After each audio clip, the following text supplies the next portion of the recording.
Hi everyone, my name is Conrad Artis, and today we'll be talking about resource dependency theory.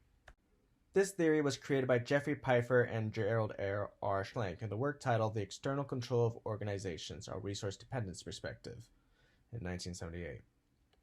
This theory was created to see how organizations manage their resources, with both attaining and rationing them, as to not waste them all in one go, and to see how much they are used. It's also to show how businesses view the resources they are taking, and either in seeing the importance they place on them and what they're willing to give it for that resource. In which case, it would create a bond between the supplier and the organization. With that bond, it would result in a power dynamic, with one having power over the other, which can result in a dependent relationship. So for this, for an organization to survive, it needs resources. To look for resources, an organization must look to their environment, to which in this case are different organizations and suppliers around their immediate area, or sometimes it would have to go overseas to find them if none are available or they're not given the resources that are required.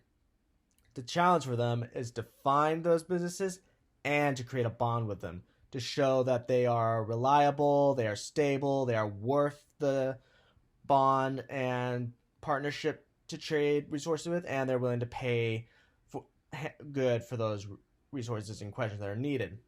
Now, a hazard to this is it could lead to the organization becoming too reliant on a single source. So the best case is to always keep looking for more sources or to have multiple sources. So in case if there's a problem with one, it would only be for that single source, and you won't be cut off from the resources needed to function. Because if there is a problem, then that business won't do so well and will suffer majorly for it. After we have found our resources, we are given the challenge of managing them. Businesses have to manage what they've gained, the sources, and not to be too wasteful, not to waste them all in one go.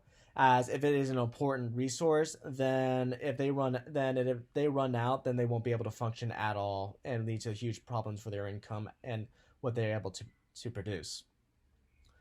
To which we are focused on how much importance that is placed on resources. That can be a problem as well.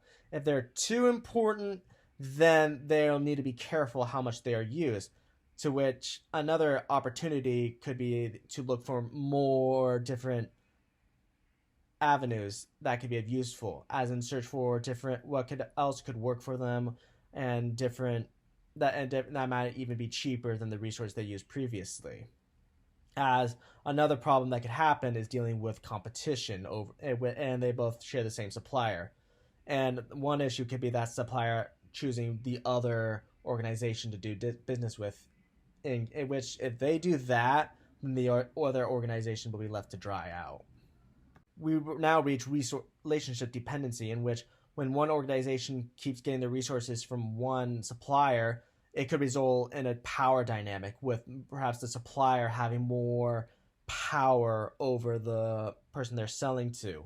In which case, if that happens, it could result in determine how much the other person is willing to give in terms of dependency, money, or any other thing they're trading for. In which case, they can find themselves on the receiving end of giving much more than what they are bargaining for.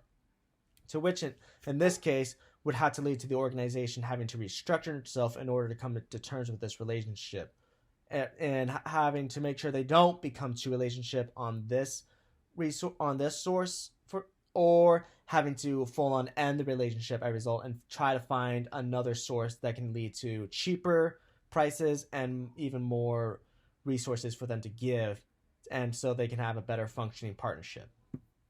And then finally, we go into how this can work in business.